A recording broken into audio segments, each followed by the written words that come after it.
So the car behind me is worth over $500,000. So that is the McLaren Artura, and it is a next generation hybrid supercar with a lot of all new technology. So stick around, I'll share what I've learned, plus there was a few real surprises. Let's go.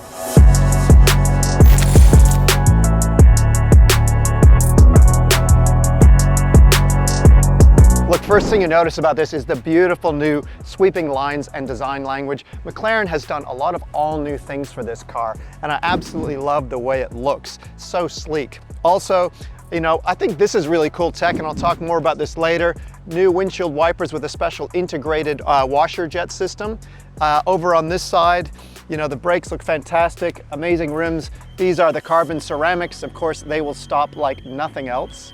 But really, the pinnacle of this car's technology is back here, of course, in a mid-engine configuration. So this is a hybrid powertrain. So it is both a petrol engine, about 585 horsepower, plus there's an integrated electric motor. So that adds another, I say, probably 95 horsepower on top of that. So the total output is 680 horsepower. It will do up to 330 kilometers per hour, 0 to 100 in about 3 seconds. So it has lots of power, 720 Newton meters of torque as well. The beauty of an electric motor is that it has that instant torque response. So normally, even though this V6 inside here is in a hot, it's got a turbo in the hot V configuration, the electric motor has 0 turbo lag. It is like, as soon as you press that pedal, you get a response. And that's what makes this car so amazing. It will actually recharge the battery, which is I think about a 7.5 kilowatt hour battery when you're driving it, but it doesn't use regenerative braking. So that keeps the braking feel really natural, unlike some cars that actually use the regenerative braking to recharge the batteries. But you can plug it in. There's actually a charge port over here, so you can charge it up overnight. The cool thing about this is that even though you get this amazing hybrid system, you can still drive it in full EV mode, giving you about 30 kilometers of silent driving, which is bizarre for a car with such a beautiful sounding motor, around the city. So you can pop around, grab the groceries, you can turn on the car without upsetting the neighbors in the morning with that angry engine growl. So it's a really clever and innovative tech. But yeah, let's go for a drive and really check it out. So I've just switched the car on. You can hear all kinds of sort of whizzes and electric motors doing their things, but it starts out in electric mode automatically, and then from there you can move it into petrol mode, so you don't actually turn it on and get that sort of cold start engine. However, let's just check and see what that sounds like here. I'm going to move it into sport mode. There we go. We're in neutral, but listen to that.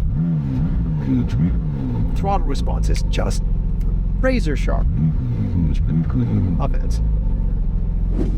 So you get an 8-inch touchscreen, and this actually has Android Auto and Apple CarPlay, which is so good. First time for McLaren. Also, it's a wireless system, although for this particular model right now, it needs an over-the-air software update, which is also new for McLaren, so you can actually update your car's, entertainment console, or maybe even some of the capabilities through wireless updates. So I think that's really good to see, moving sort of into the more modern era for McLaren.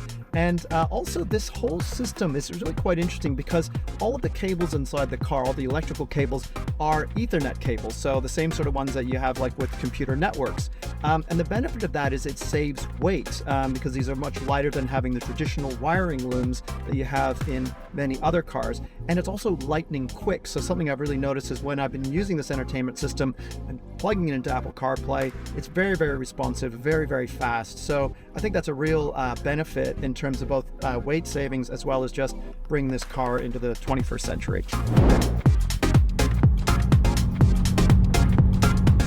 You know, like, you can hear the engine right now, but if I want to, I can switch it back to EV mode.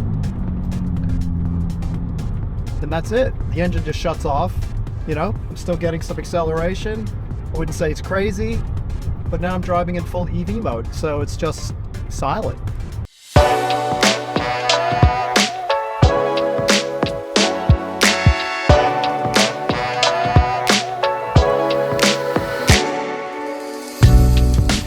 Club Sport seats are really actually quite comfortable. What's cool about them is because you can't recline them, you do have this little switch here that allows you to tilt them back. See how I'm sliding backwards now? or forwards like this, it kind of takes the pressure off certain parts of your butt when you're driving for a long time, and it really is quite comfortable. Also, with the whole way this system works, you know, you can change the height of this completely integrated dash pod, where I've got, you know, my instrument displays. I can lower them down, bring them up, forward and back through this telescopic sort of motorized system here, and everything is where I need it. You know, the dash display is here. I can then touch the buttons to either side to adjust my suspension settings here, or my engine powertrain settings on my right hand side. So everything is where you need it. Got the paddle shifters, and for each mode that you go to, the graphics change on the actual display. So for example, track mode, it's got like a horizontal bar-based tachometer rather than one that's in the middle. So you do have these cool different sort of setups to really just focus your attention to where it needs to be, just for that ultimate driving experience, which this is all about. So I'm going to go from electric mode past comfort, which is kind of a combination, into track. Hear that motor kick in. So nice. Steering is sharp, direct. This car is so agile. Wow. Can't wait to take it out of the city. You know, I've just been for a bit of a drive, and I have to say that it's such an interesting experience, this car, because if you want it to be, it can be fully electric. And because the electric motors only go about 95 horsepower, it's not that powerful, but it is pretty peppy. And that's probably because this car weighs about 1,400 kilograms, or maybe a bit more when it's fully fueled up. And you can drive it around town, and it's silent. And it's like in stealth mode. It's just bizarre. But then as soon as you switch over to the full hybrid powertrain, the engine just starts to roar. It comes to life. And I have to tell you, just the way this car sounds is incredible. It's sublime, and the driving experience is like you would expect for a car at this price and at this pedigree.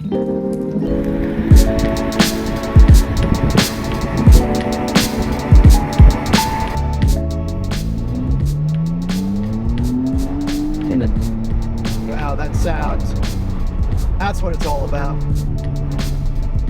Look, suspension, you know, the dampening, I mean, just driving the city, these rough roads, it's pretty good. This car is firm, it's planted. You know, it takes the sharpness out of the bumps. It's not a hard car to live with. I mean, McLaren GT, which is kind of designed for that, might be a little nicer. I'll tell you what though, I'd have a hard time deciding which one I'd prefer.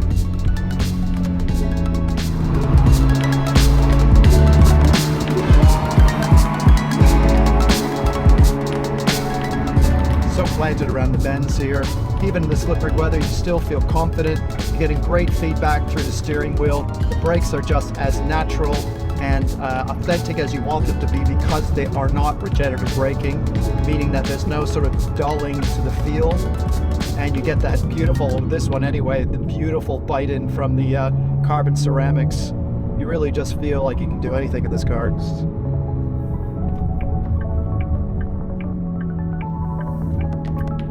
So there's an e-diff system in here, which is the first for McLaren. And that really, I mean, I don't think I could say I've noticed it that much during the type of driving that I've been doing. But, you know, I'm told by McLaren that you really do feel it come into its own on the track, where you're really pushing the car towards the limit. And I guess that's what it's giving you is I guess, more capability on that with it. Oh, man. Well, that was fun. And, hey, cannot get enough of that sound. So look, I think that I've really enjoyed my time in the Artura, and I have to say that in terms of where McLaren is going, I think it's a great sign of their future direction. I mean, the way this car provides, you know, a really fully rounded experience by taking the best of what sort of electric motors deliver in terms of that instant response and even that driving around town practicality, but not leaving behind the petrol power, aggression, the sound, you know, just the pure love that people have of petrol cars. So, you know, if this is the shape of things to come, it is a beautiful shape. And I, for one, am looking forward to the future. So I'm Val Quinn. Thanks so much for joining us for this video. You know, we'd love it if you'd like us or subscribe us so we can make more great content for you. We're all about gadgets, technology, and really clever shit. So anyway, also leave us a comment. Let us know what you think, and I will catch you in the next video.